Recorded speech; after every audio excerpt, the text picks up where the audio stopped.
La Commissione europea ha assegnato un award al Sud Sardegna,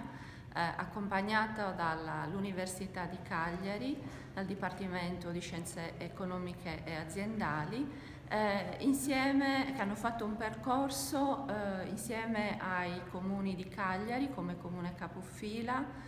Villa Simius, Muravera, Pula e Domus de Maria. Questo importante riconoscimento europeo attesta il valore del territorio del Sud Sardegna e con esso le sue istituzioni.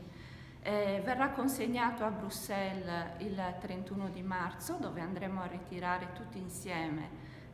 questo premio,